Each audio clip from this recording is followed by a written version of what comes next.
Bueno, continuando con el ciclo de exposiciones, hablaremos sobre lo que es genética del cáncer. Fíjense, cuando nosotros hablamos sobre qué es el cáncer, primero es una patología, como ustedes saben, dentro de las estadísticas a nivel mundial, es una patología que está yendo de manera creciente, en el que, fíjense, nos indican que 1 de 4 muertes se debe a una patología relacionada con el cáncer. Entonces, vamos aquí a hacer un análisis el por qué aparece el cáncer, ya que según los datos epidemiológicos nos dice que más de la mitad de la población se le diagnostica con un tipo de cáncer que de alguna manera ya está bastante avanzado.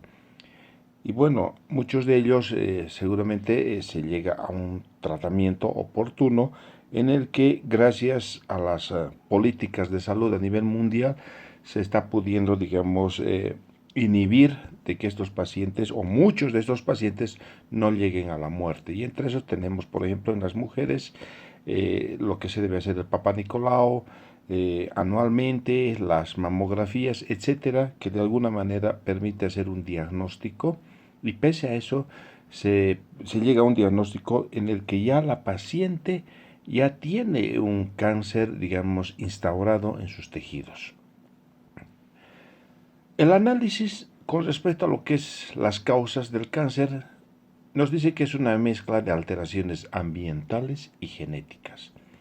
Entonces, vale decir que no solamente tiene que haber una predisposición genética, producto de haber heredado algún gen ahí en condición de padre a hijo o de madre a hija que haya heredado un gen relacionado con algún tipo de cáncer, sino también va coadyuvando con un factor ambiental. Por ejemplo, una persona que tiene con una predisposición genética al cáncer de pulmón, pues obviamente dentro de los factores ambientales vamos a decir que un factor que va a conllevar o activar al cáncer, pues va a ser la nicotina, en este caso el cigarrillo. Entonces estos van de alguna manera interrelacionados en estos dos factores en el que nosotros vamos a empezar a entender cuán importante representa esta patología. ¿Qué es el cáncer? El cáncer no es más que un crecimiento celular incontrolado, dice. ¿Qué quiere decir? Que a partir de una célula que esté alterado, va a ser suficiente para que entre una división celular de manera discontinua y aceleradamente, rápidamente. A este crecimiento celular se lo denomina neoplasia, que etimológicamente quiere decir una nueva formación. Y con esto va a conllevar pues, a la presencia de una masa conocido como tumor. Ahora, lo que tenemos que aquí nosotros entender que todas las células por naturaleza tienen tendencia a dividirse permanentemente, pero hay factores que de alguna manera van a controlar el crecimiento desmesurado que pudiera tener una célula. Entonces, esto es a nivel de señales de las diferentes células que van a interactuar. Vamos a decir que hay una resistencia o, si quieren, se inhibe su resistencia a su crecimiento en condiciones normales. Es decir, que la célula por naturaleza, si bien tiene tendencia a dividirse en su celularidad por el tiempo o cada cierto tiempo, dependiendo del tipo de tejido, hay factores que inhiben. Es decir, son como frenadores. ¿Se acuerdan cuando les decía el complejo CD-ciclina? Es un factor que activa, ¿sí?, la fase G0, en el que la célula deja de dividirse. Son mecanismos en el que van a controlar la división celular. Pero cuando se pierden estos factores inhibidores de control celular, pues esta célula entra en una fase en que se va a acelerar su división celular y va a entrar lo que nosotros llamamos de una hiperplasia celular. Es decir, esta célula tiende de una manera desmesuradamente, sin ningún freno, empieza a dividirse una tras otra. Y obviamente va a llegar a formarse una masa tumoral, definitivamente. Y en este plan de dividirse, pues obviamente aquí interactúan ciertos factores que se van a ir activando y bueno, en la necesidad energética que debe tener esta célula que permanentemente se está dividiendo, pues tiene tendencia a quererse alimentar más allá de lo normal. Y a partir de esto es lo que nosotros vamos a ir viendo, que se van a empezar a formar vasos sanguíneos, lo que llamamos de neoformación, lo que o comúnmente decimos la angiogénesis. Es por eso que ya en los cánceres bastante, digamos, grandes como masas tumorales, pues digamos, enmarañados por vasos de neoformación que están alimentando este tumor. Por eso se dice que en las pacientes, cuando se entra a hacer una intervención quirúrgica de tipo cancerígeno, el paciente es muy sangrante, justamente por estos vasos de neoformación, en el afán de alimentar este tejido. Entonces, más o menos eso es la idea de lo que representa lo que es el cáncer. Aquí tenemos que hacer una diferenciación. ¿Cuándo llamamos nosotros una masa tumoral o una neoplasia maligna frente a una benigna? Los tumores malignos tienen tendencia a invadir otros tejidos y es lo que nosotros llamamos metástasis. Es decir, en algún momento, si hubiera un cáncer de útero, decimos que puede ser metástasis, ya sea al recto, ya sea a la vejiga, o a mayor distancia como hígado, pulmones, etc. Entonces, es la capacidad de invadir otros tejidos a distancias dependiendo del tiempo que conlleva esta patología. A diferencia de los tumores benignos, vamos a decir que estos tumores se caracterizan porque son bien focalizados, no tienden a invadir otros tejidos. Entonces no hay lo que llamamos metástasis. Esa es la diferencia con los malignos.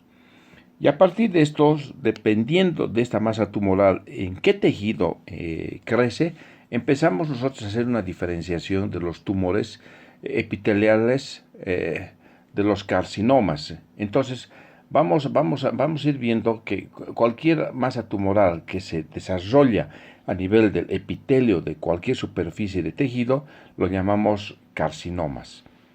Por otro lado, nosotros cuando hablamos de una masa tumoral producto del tejido conectivo, le decimos sarcomas. Cuando vemos el cáncer que está a nivel del tejido linfático, le decimos linfomas, ¿no? Cuando vemos nosotros a nivel del sistema nervioso central, le hablaremos con el término de gliomas. Y así sucesivamente podemos ir viendo, por ejemplo, en los órganos hematopoyéticos, cualquier alteración tumoral de la médula ósea, que es el órgano que produce las células sanguíneas, vamos a hablar en términos de leucemias. Entonces, las células, en primer lugar, cuando entran en una fase ya de división acelerada, se entran en una no diferenciación, ¿no? Y empiezan a dividirse en forma acelerada. Entonces, significa que las células no solamente van a entrar en una hiperplasia, que es la división celular acelerada, sino empiezan a entrar una disdiferenciación, es decir, hay una alteración de la morfología celular, ¿no es cierto? Entonces, a partir de esto es lo que vamos a ir viendo, las alteraciones, ¿sí?, morfológicas de las diferentes células, ¿no? Entonces, fíjense, estas son las fundadoras de las diferentes neoplasias para luego transformarse en un cáncer invasivo o metastásico, es decir, a medida que va creciendo, con esa tendencia de migrar a otros tejidos, vamos a hablar que si es un cáncer maligno, pues va a ser metástasis por continuidad y luego a distancia, y los mejores, digamos, caminos de poderse migrar hacia distancia puede ser a nivel de los mismos tejidos o sistema linfático o a nivel del mismo tejido sanguíneo. Entonces, son diferentes mecanismos que conllevan, ¿sí?, a hacer la metástasis, ¿sí? Bueno, Causas del cáncer. Dentro de las alteraciones que habíamos mencionado, que son genéticas, que de alguna manera es la base primaria de la carcinogénesis, ¿sí? El origen, es decir, que muchos de los cánceres hay personas que ya nacen con una predisposición hereditaria de sus progenitores como consecuencia de haber heredado algún gen cancerígeno, ¿no? Como por ejemplo el cáncer de mama, el cáncer de endometrio, el cáncer de pulmón, etcétera. Son, de alguna manera, son patologías en las que tiene mucho que ver con la parte hereditaria. La mayoría de los cánceres se da en las células somáticas, es decir, en cualquier célula de nuestro cuerpo, ¿no? Por la exposición naturalmente a los diferentes mutágenos, los rayos ultravioleta, los mecanismos de tipo alimenticios, algunos vicios como el cigarrillo, que de alguna manera han establecido como mecanismos ambientales que van a dar origen al cáncer. Entonces, no obstante, estos sucesos no se transmiten muchas veces a las generaciones futuras. ¿Qué significa? Una persona que de alguna manera abusa con los factores ambientales, de alguna manera puede llegar a producir pues una mutación de cualquier célula somática y puede producir un cáncer. Qué sé yo, una radiación, no sé, algún factor ambiental que va a producir una alteración en el DNA de esa célula y va a producir pues naturalmente un cáncer.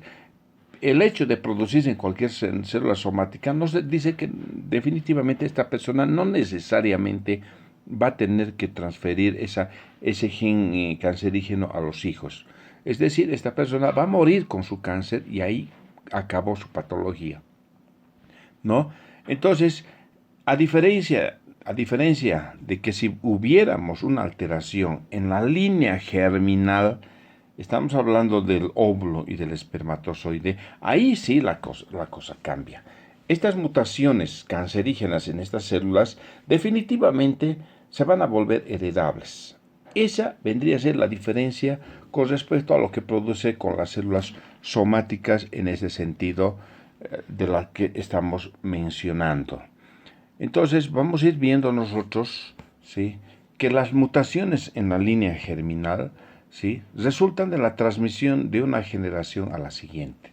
Lo que les decía. Entonces son factores que de alguna manera van a condicionar un papel importante cualquier situación ambiental que pueda producir de por sí una agresión y mucho peor cuando se produzca a nivel de la línea germinal.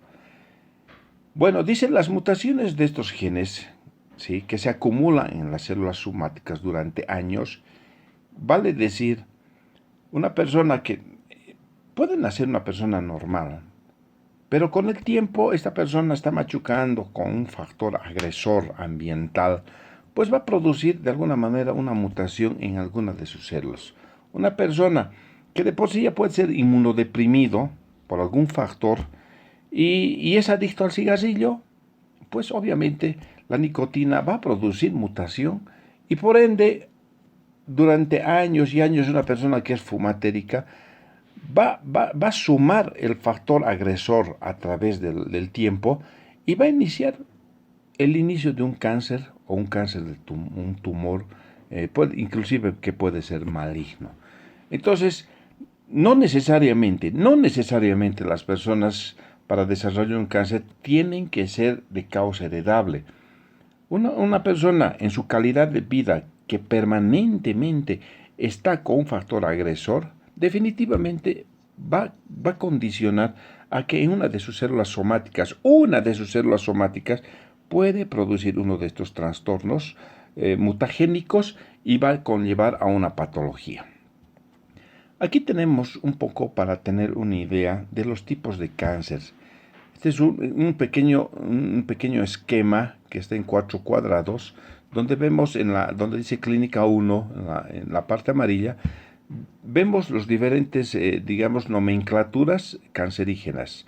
Las leucemias, como ustedes ven, estamos hablando de las células blancas que van a producir una mutación ya sea en la médula y va a condicionar a la producción de un tipo de cáncer de la serie blanca, ¿no?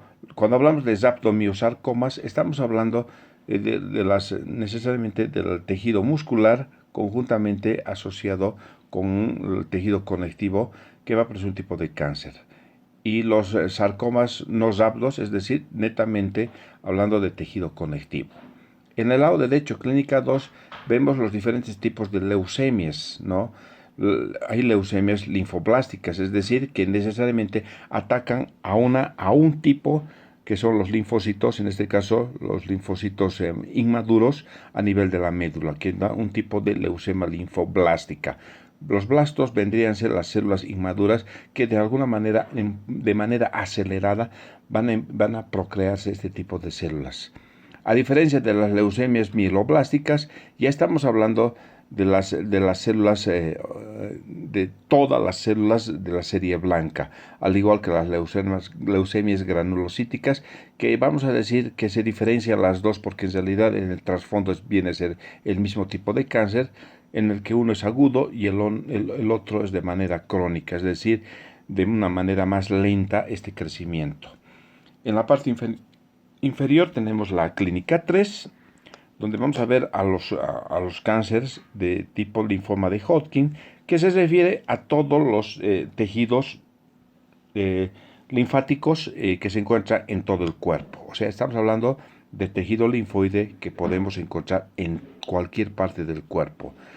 A diferencia del linfoma no Hodgkin, que no necesariamente es en tejido linfoide, sino estamos hablando del sistema linfático en realidad, que lo hace la diferencia con el Hodgkin y el no Hodgkin. Y los tumores de Wills, estamos hablando de los nefroblastomas, es decir, cáncer de riñón. Tumor de las células germinales, estamos hablando ya aquí de los órganos sexuales, tanto en el hombre como en la mujer. Y un tipo de cáncer en las células de Langerhans, que se refieren básicamente a las células presentadoras de antígenos.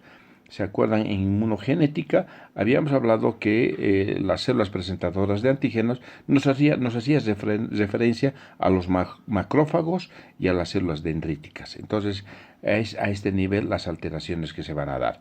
Y bueno, ahí tenemos en la clínica 4, donde vamos a ver los tumores cerebrales, sí, a nivel del encéfalo, los osteosarcomas, como dice su nombre, a nivel de óseo, retinoblastomas a nivel de globo ocular, los hepatoblastomas de hígado y los neuroblastomas a nivel del sistema nervioso central. Entonces aquí vemos más o menos una idea de los tipos de cánceres que vamos a ir viendo con respecto a esto. Bueno, fíjense, cuando hablamos de consideraciones ambientales, aquí es importante lo que les andaba diciendo, cómo el abusar de un factor ambiental puede modificar y llevar a una mutación por diferentes sustancias químicas, como por ejemplo el humo de cigarrillo, el polvo de uranio, ¿sí? Que eso se adquiere a aquellas personas que, por ejemplo, trabajan en minas donde, bueno, es rica en uranio. Entonces, obviamente, estas personas van a desarrollar un tipo de cáncer de pulmón. Y obviamente, mire, el otro que se está peleando el primer lugar en las patologías de muerte en la mujer, que es el cáncer de mama, fíjense, en Europa es bastante alto, igual que en Norteamérica. Entonces ocupa entre los primeros lugares de muerte en la mujer. Pero es raro en países en desarrollo, como Bolivia, etcétera, u otros países sudamericanos, que no es la primera causa de muerte. Más al contrario, las mujeres aquí en Bolivia se mueren por otro tipo de patologías prevenibles y no necesariamente por cáncer de mama. Entonces, se cree que estos factores definitivamente van relacionados por el estilo de vida, ¿no? Entonces, el estilo de vida es fundamental que va a marcar en estos países. Me explico. En Europa, Estados Unidos, por ejemplo, allá le dan duro a las hormonas. Entonces, cualquier mujer de cualquier nivel social, siempre en un mecanismo de, por ejemplo, de control de su natalidad, pues toma algún tipo de estrógenos, algún tipo de otro tipo de progestágenos, etcétera. Entonces, los mismos alimentos transgénicos, por ejemplo, en lo que se está peleando en evitar de que nuestros alimentos, en ese afán de querer mejorar digamos, la calidad y más que todo beneficiando por el lado del gusto, vemos que de alguna manera el estilo de vida va a marcar en ese tipo de cáncer, a diferencia en que en Bolivia, por ejemplo, no se muere tanto por cáncer de mama y no necesariamente porque su estilo de vida, sino por la necesidad y la situación, condición social en la que se vive. La mujer de Bolivia, por ejemplo, se muere más eh, por una complicación del parto, del puerperio. Esas son las primeras causas de muerte. Si agarramos a una mujer de Bolivia, vemos que su fecundidad es bastante alta, ¿no? Vemos 5, 10 embarazos, etcétera. O sea, la mujer de alguna manera, digamos, pasa más tiempo embarazada, que a diferencia que una mujer de otros países, vemos que 1 o 2 hijos máximo tienen. ¿Y con qué se cuidan todo ese tiempo? Pues obviamente con anticonceptivos orales, los implantes y un sinfín de métodos que son hormonas y como les decía, el tipo de alimentación, o sea, los alimentos transgénicos. Entonces, estos son factores que hacen, digamos, hacen la diferencia en el estilo de vida. Y con el tiempo, obviamente, estas personas van a llegar a adquirir, a insertarse estos genes cancerígenos que van a marcar ya en sus células germinales como algo propio o parte de la estructura genómica de cada célula, ¿sí? A nivel del óvulo o ya sea del espermatozoide. Y aquí ponemos otro ejemplo. Este ejemplo interesante, el cáncer de estómago, que es muy frecuente en Japón. En Japón se mueren una gran mayoría por cáncer de estómago. Pero se hizo un estudio, ¿sí?, que fue bien raro, que en Estados Unidos los migrantes japoneses, ¿sí?, en Estados Unidos disminuyó su frecuencia de estómago. Pero lo interesante que en Estados Unidos el cáncer de colon es bastante alto. Y conforme pasaron las primera, segunda, tercera generación, los migrantes que ya eran japoneses estadounidenses, pues vamos a decir que cambió su trasfondo del tipo de cáncer de estómago. Ya no se morían por cáncer de estómago, ya se morían por cáncer de colon. Entonces, se llegó a la conclusión que el estilo de vida desempeña un papel importante en la etiología, es decir, en la alimentación. Y de alguna manera esto va a condicionar que los factores génicos y ambientales interactúan entre sí. Marcadamente los factores ambientales, cuando se machuca generación tras generación, ya se van a volver como factores génicos parte de la estructura celular en su ADN de cada uno de estos seres vivos y se va a condicionar de alguna manera para que estas personas vayan a ser cánceres generacionales. Entonces, son factores que aquí juegan e interactúan ambos entre sí. Genes del cáncer. Dice que surge el cáncer cuando un clon celular pierde el control celular sobre el crecimiento y su diferenciación. Entonces quiero que se entienda que hay factores o señales que van a interactuar en regular a la división celular. Cuando se pierde ese control en la regulación de estas células para su división celular, entonces esta célula incontroladamente empieza su crecimiento. Y obviamente su diferenciación pierde.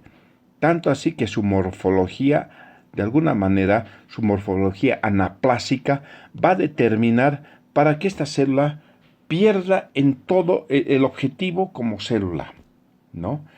Hoy se sabe, dice que hay más de 100 genes causantes de diferentes tipos de cánceres.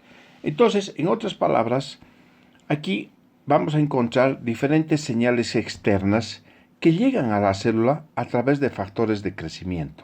Es decir, por ejemplo, las células epiteliales, las plaquetas, producen factores de crecimiento a las diferentes células de la economía, donde van y estimulan diferentes tejidos y de alguna manera van a favorecer al crecimiento para la división celular. Entonces aquí hay señales externas que interactúan, pero estas señales externas deben ser reconocidas por receptores de factores de crecimiento. O sea, cada célula tiene un receptor que va a reconocer estos factores de crecimiento que se encuentran a nivel de la superficie de la membrana celular. Entonces, estos factores van a enviar diferentes tipos de mensajes polipeptídicos como señales, conocido como la transducción de señal, que se incluyen conocidas como las proteinsinasas. Entonces, este tipo de proteinsinasas como la tirosinsinasas, la proteinsinasis y las sinasas, que son que viajan desde la superficie de la membrana celular hasta el núcleo. Entonces, estos son señales que influyen en el crecimiento y la proliferación celular de acuerdo a su necesidad de división celular. Entonces, una célula cancerígena surge de una población de células en crecimiento, como dice, y por acumulación de estas mismas mutaciones en la misma, por algún factor, estas células no van a responder a señales de diferenciación y siguen dividiéndose. Se multiplican sin la restricción y el control adecuado de invadir a los tejidos adyacentes, produciendo diferentes tipos de metástasis. Entonces, aquí se va a romper un equilibrio entre lo que es como cuando hacemos analógicamente un control entre lo que dice que una movilidad donde tiene un acelerador debe tener un freno. Cuando por alguna situación el freno se malogra, que son los inhibidores a estas señales, ¿qué es lo que va a producir?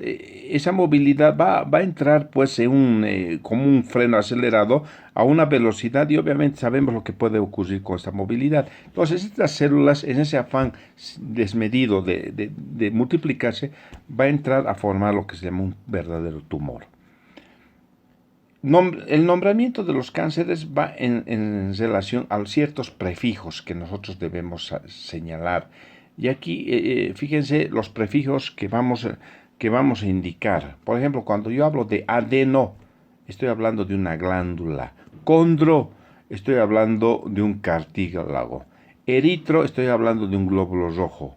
Hemangio, estoy hablando de un vaso sanguíneo. Hepato, de un hígado. Lipo, de la grasa. Linfo, linfocito. Melano, estoy hablando de las células del pigmento. Mielo, estoy hablando definitivamente de la médula ósea. Mio es músculo. Osteo es hueso. Cuando yo quiero hacer referencia, por ejemplo, cáncer de hueso, pues voy a decir osteosarcoma. Miosarcoma. Melanosarcoma. Hepatosarcoma. Condrosarcoma. Adenocarcinoma o adenosarcoma. Entonces, aquí vamos a empezar a utilizar una nomenclatura bajo el término de los prefijos referente a qué tipo de tejido para darle el nombre y apellido del tipo de cáncer del que yo estoy mencionando. Bien, el control genético de crecimiento y diferenciación celular. La última fase, habíamos hablado de las señales que se dan a nivel de las células, donde vamos a ver que la última fase debía de señales que interactúan con los factores de transcripción nuclear. ¿Qué quiere decir? ¿Qué es la función en que va a regular esta transcripción nuclear? Va a regular a nivel de los genes en la información que se pasa del DNA al RNA, ¿se acuerdan? Entonces aquí van a interactuar la información que recibe de los genes del DNA hacia el RNA. Entonces, a partir de esto, dependiendo de cuán fuerte sea el estímulo, va a producir el crecimiento y la proliferación celular y la diferenciación celular, es decir, ¿para qué sirve esa célula? Y estos factores que de alguna manera favorecen o regulan en la codificación de la transcripción, estos genes son conocidos como el MYC, FOS y el JUN.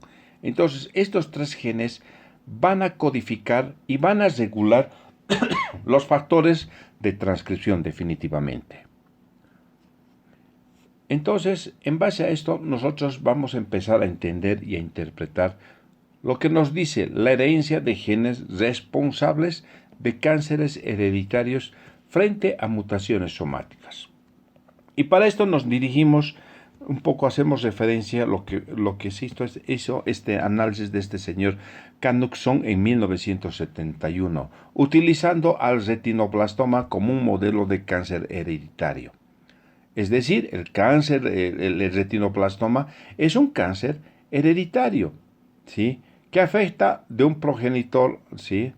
¿Sí? Afectado y puede transmitir a los hijos. Y fíjense, una persona que tenga este gen puede transmitir al 50% de sus hijos el retinoblastoma. Y generalmente se caracteriza que si llegaran a desarrollar estos cánceres hereditarios del tipo de los retinoblastomas, generalmente se caracteriza porque es bilateral, es decir, afecta a los dos ojos.